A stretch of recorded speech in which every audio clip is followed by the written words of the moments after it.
ในចំណុចទីតាំងកោះត្រើយបាទមាត់សមុទ្រអស់ចាមកនេះកាយទំនប់នេះកាយបលាយដីកបីកងកាងឈូសចោលខ្ទេចនេះកន្លែងដីព្រៃលិចទឹកអចិន្ត្រៃយ៍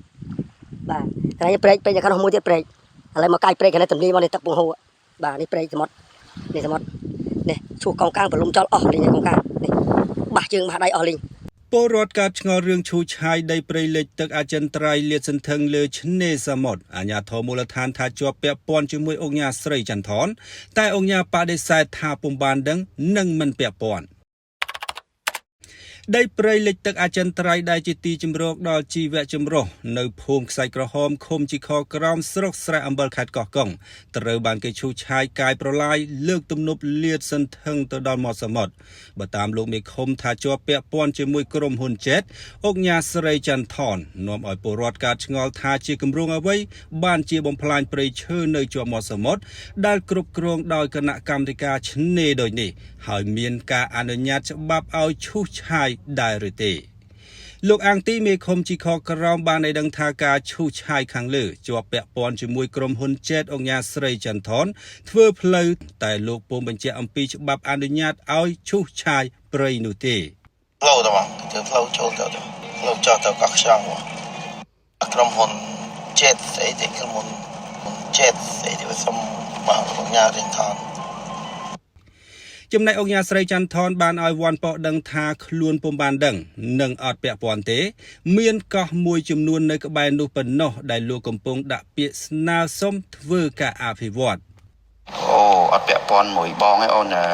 បងដូចជាអត់មានដឹងរឿងហ្នឹងបងអូនខ្ញុំនៅកោះឯបងកោះ3ហ្នឹងផងខ្ញុំស្នើទៅខាងក្រសួងឯខាងខេត្តដែលសមត្ថភាពខេត្តគេបើកភ្លើងខៀវឯទៅបងតែផ្លូវនេះខ្ញុំអត់បានដឹងទេខ្ញុំសួរទៅក្បែរនឹងតិចណា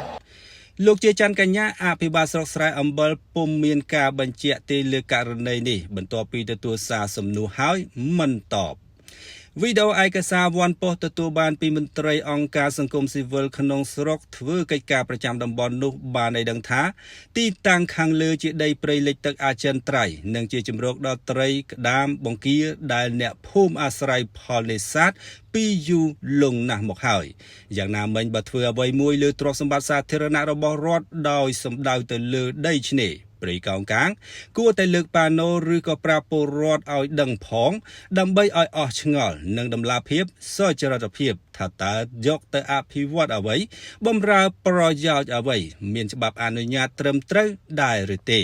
កងកាងពលឹងមាត់សមុទ្រហើយអាហ្នឹងអ្នកទប់ដីកុំឲ្យវាលុះហើយតើអស់អាដីមាត់សមុទ្រហ្នឹងទៅហើយកងកាងអស់ទៅសួរថាមានអីទប់ដីនេះមើលឬកងកាងនេះកាប់អស់លីងមកអស់លីងមករហូតមកឆ្នេរហើយយើងធ្វើអភិវឌ្ឍឲ្យប្រជាពលរដ្ឋឬក៏ដើម្បីខ្លួនឯងបើធ្វើចំណេញប្រជារាស្ត្រចាំធ្វើបើធ្វើអត់ចំណេញប្រជារាស្ត្រកុំចង់បានតែខ្លួនឯងពេកបំផ្លាញប្រជាពលរដ្ឋវិញទេព្រោះទឹកដីប្រជាពលរដ្ឋរស់ស៊ីនេសាទរាល់ថ្ងៃប្រចាំពេលដាក់លបដាក់មកកាយប្រចាំពេលប្រចាំថ្ងៃប្រចាំឆ្នាំគ្រាន់តែកាយទំនប់កាយនោះមកលិចរុនក្តាមមករាប់តោនក្តាមនិយាយរួមក្តាមរាប់តោន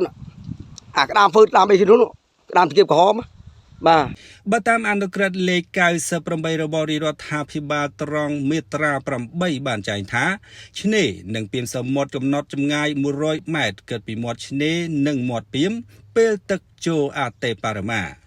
ដោយឡែកករណីផ្សេងស្រដៀងគ្នានៅស្រុកស្រែអំបិលនេះដែរកន្លងទៅមានការឈូសឆាយទាំងបំពេញលើដីតំបន់អភិរក្សអណ្ដើកលួង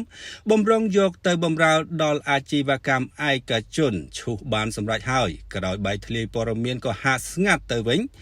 តែអ្នកដែលប្រព្រឹត្តនោះសាធារណជនពុំទាន់បានដឹងថាសមត្ថកិច្ចឬអាជ្ញាធរចាត់វិធានការផ្លូវច្បាប់យ៉ាងណានោះទេ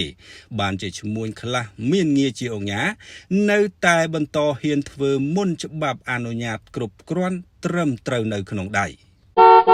អតិថិជនវរៈបុណ្យធម្មរក្សាសម្បត្តិបាន10ដូរបានសម្បត្តិមួយ free ឥឡូវនេះ